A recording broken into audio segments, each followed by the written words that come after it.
మన ప్రభు అయినటువంటి యేసుక్రీస్తు వారి పరిశుద్ధమైన నామంలో తండ్రైన దేవాది దేవునికి నిత్యము స్తుతియు స్తోత్రములు మహిమయు ఘనతయు ప్రభావములు యుగయుగములు ప్రభునకెచ్చెలును గాక. ఆత్మీయులారా, బాగున్నారు కదా?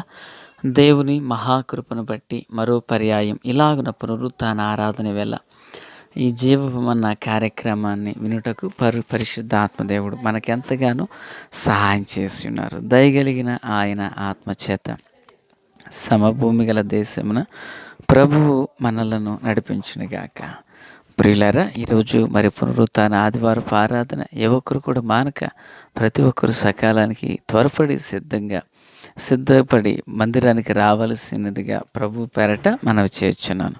సంతోషం. ప్రతిరోజు దేవుని యొక్క వాక్యం మీ వద్దకు వస్తున్నది కనుక మీరు విన్న తర్వాత మీరు వినిన వాక్యాన్ని మరొక్కరికి దేవుని పరిశుద్ధమైన మాటలు పంపించే విషయంలో, అందించే విషయంలో పాలి భాగస్థులై ఉండవలనని ప్రభు పేరట మనవి చేర్చున్నాను. మరింకెందుకు ఆలస్యం? నేటి దిన వాక్య ధ్యానం కొరకైన భాగం నిర్గమాకాండం 3వ అధ్యాయం 10వ వాక్యం. అప్పుడు మోషే, ప్రభువా, ఇంతకు మునుపైనను నీవు నీ దాసునితో మాటలాడినప్పటి నుండి అయినను నేను మాట నేర్పరిని కాను, నోటి మాంద్యము నాలుక మాంద్యము గలవాడనని యెహోవాతో చెప్పగా. ప్రార్థన. తండ్రి దేవా, స్తోత్రం. మీ దివ్యమైన కృప, కాపుదల, కనికరం రెట్టింపు చేయండి. ఆత్మ స్వాధీనంలోనూ నడిపించండి. రాకడ కొరకు, రాజ్యం కొరకు సిద్ధం చేయండి. సియోనులో నుండి మీ కృపాహస్తం తోడు దయచేయమని ప్రార్థిస్తున్నాం. మేలుకరంగా మలచండి. యేసయ్య నామమున అడిగి వేడుకొనుచున్నాం మా పరమ తండ్రి, ఆమేన్. ఆత్మీయులారా, బాగున్నారు కదూ? ఈ చదివిన వాక్యంలో దైవజనుడైన మోషే దేవుని సేవ కొరకు ప్రభువు పిలిచినప్పుడు తాను పలికిన మరొక సాకు, మరొక నెపమనాల సాకు ఇక్కడ మనం చూస్తున్నాం. ఏంటి ఆ సాకు లేక ఏంటి ఆ విషయం అంటే, నేను మాట మాంద్యము గలవాడను, నత్తివాడను అని అంటున్నారు. ప్రియులారా, నిజానికి మోషే నత్తివాడంటారా? సో నత్తివాడు అంటే దానికి మీరు ఒప్పుకుంటారా? నిజంగా మోషేకు మాటలు రావంటారా? అంటే మాటలు వచ్చి కానీ కొంచెం నత్తిగా మాట్లాడతాడు అంటారా? మరి ఒక ఆయన వాక్యం చెబుతూ అన్నారు, ఆ మోషే రాజభవనంలో ఉన్నప్పుడు బాగానే మాట్లాడారు, తర్వాత 40 సంవత్సరాలు గొర్రెల కాపరిగా పనిచేశాడు కనుక అక్కడెవరు అతనితో మాట్లాడడానికి లేదు కదా. రాజభవనం అంటే జనులు ఉంటారు కనుకనే అక్కడ ప్రజలతో మాట్లాడాడు. కానీ అక్కడ ఎవరూ లేరు, ఇంకా గొర్రెల దగ్గర ఉన్నాడు కదా, బెబ్బెబ్బెబ్బ అంటూ ఉన్నాడు తప్ప అంతగా మాటలాడలేని వ్యక్తి. అక్కడికి వెళ్ళాక మాటలు తగ్గిపోయినవి కొందరు అంటారు. ప్రియులారా, నిజానికి ఏదైనా మన ఊహాజనితంగా చెప్పడం అనేది అంత సరి అయిన పద్ధతి కాదు అనేది నా అభిప్రాయం. మోషేతో మాట్లాడడానికి గొర్రెల దగ్గర ఎవరు లేరన్నమాట అవాస్తవం. ఎందుకంటే అతని కాపరి కనుక కొందరు కాపర్లు అతని చుట్టూ ఉండొచ్చు. వాస్తవం ఏంటంటే, మరి యోబు గ్రంథాన్ని మోషే గారు రాశారు కదా. యోబు గురించి మోషేకి ఎలా తెలుసు? ఊజు దేశానికి, మిద్యానుకి ఎదురుగా ఉన్న భూభాగం ఊజు దేశం. అక్కడ గొర్రెల కాపర్లు కొందరు ఇలాగన ఈ సరిహద్దులోకి వచ్చినప్పుడు, ఈ సరిహద్దుల్లో నుండి మోషే ఆ సరిహద్దులోకి వెళ్ళినప్పుడు ఆ ప్రక్కన ప్రజలు లేక కాపరులు కథలుగా మోషేని గురించి, యోబుని గురించి మాట్లాడుకున్నప్పుడు ఆ మాటలు విని ఈయన పుస్తక రూపంలో రాశాడు. కనుక యోబు గ్రంథం ఉన్నది, దీని వెనక ఉన్నటువంటి విషయాలు ఇవి. అంటే కాపర్లు అనేవాళ్ళు ఉన్నారు కనుక గొర్రెల వెంట ఉన్నాడు, బెబ్బెబ్బ అంట తిరిగాడు అనేది అవాస్తవం. మనము కల్పితములు అనేవి చేయకూడదు. మనం చెప్పే మాటకు ఆధారం అనేది చూపించాలి. ఒకవేళ ఆధారం లేని పక్షాన ఇలాగన జరిగి ఉన్నదేమో నా అభిప్రాయం, అక్కడితో ఆపేయాలి. అది వాస్తవిక సత్యం. దేవునికి స్తోత్రం.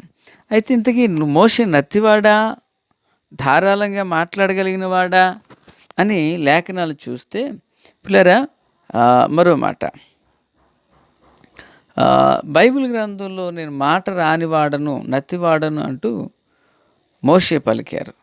అలాగన మరొకరు కూడా పలికారు. మీకు కామెంట్ సెక్షన్లో ఎవరనేది మీరు మెసేజ్ పెట్టండి. మరొకరు మాట్లాడలేనట్టు చెప్పారు, మాట్లాడరాదంటూ చెప్పారు. సో ఆ మనిషిని పేరు కామెంట్లో పెట్టండి. రేపటి దినాన మీ గురించి నేను తెలియపరుస్తాను. దేవునికి స్తోత్రం. సరే, ఇప్పుడు మోషే ఏమంటున్నాడు? నేను మాట మాంద్యం గలవాడును, మాటలు రాని వ్యక్తిని అని అంటున్నారు. లేదా నిజానికి మోషే మాటలు రాని వ్యక్తే అయితే అపోస్తుల కార్యగ్రంథం 7వ అధ్యాయం 22వ వచనంలో భక్త స్టెఫను ప్రసంగం చేస్తూ మోషే ఐగుప్తీల సకల విద్యలను అభ్యసించి మాటల యందును కార్యముల యందును ప్రవీణుడై ఉండెను అని రాశారు. ఎవరో లూకా గారు ఈ అపోస్తుల కార్యగ్రంథాన్ని రాశారు.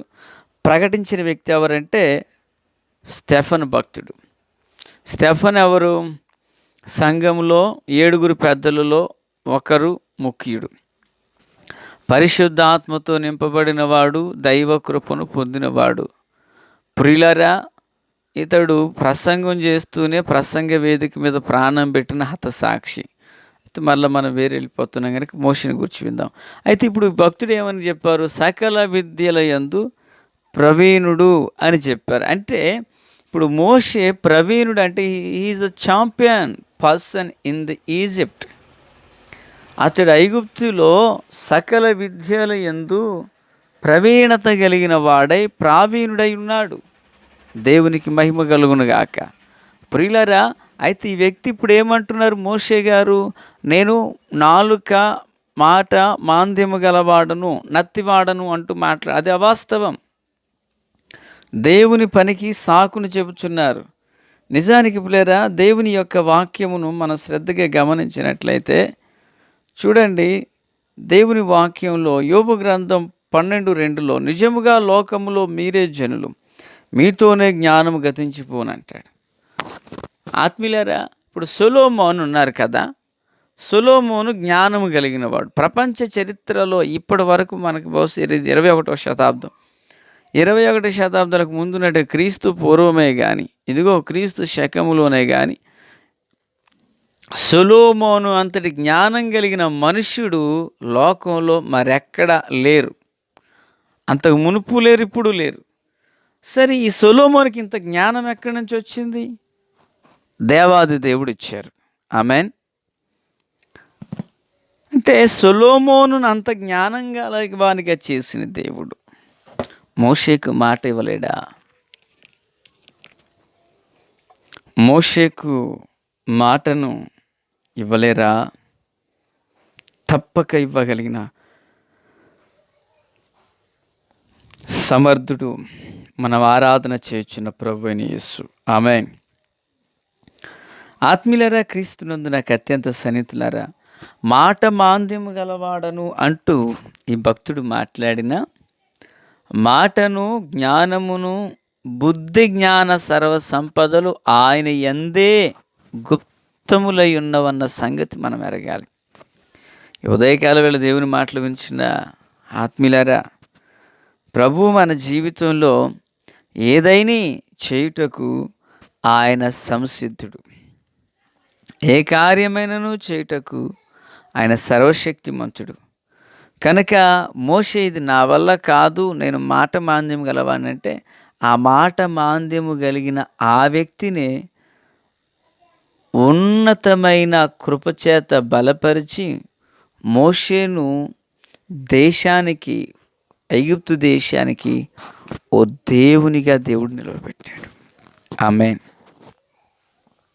ప్రియులారా, కొన్నిసార్లు మనం కూడా అనుకుంటాం, ఇది నా వల్ల కాదు, ఈ గృహాన్ని నేను కట్టలేను, ఈ వివాహం నేను చేయలేను, బిడ్డలకు ఒక మంచి భవిష్యత్తు నేను ఇవ్వలేనని మనం అనుకుంటాం. మనం మానవతా దృక్పథంగా ఆలోచన చేసి ఈ మంటి బుర్రకు వచ్చే ఆలోచనలను బట్టి.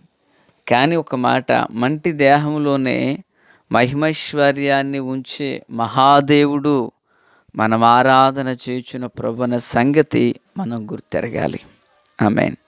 కనుక ఆత్మీయులారా, క్రీస్తునందు నాకు అత్యంత సన్నిహితులారా, జీవం కలిగిన దేవుని పిల్లలుగా మనం ఏ విషయంలో జీరో అయి ఉన్నామో హీరోను చేయుటకు దేవుడు సిద్ధంగా ఉన్నారు.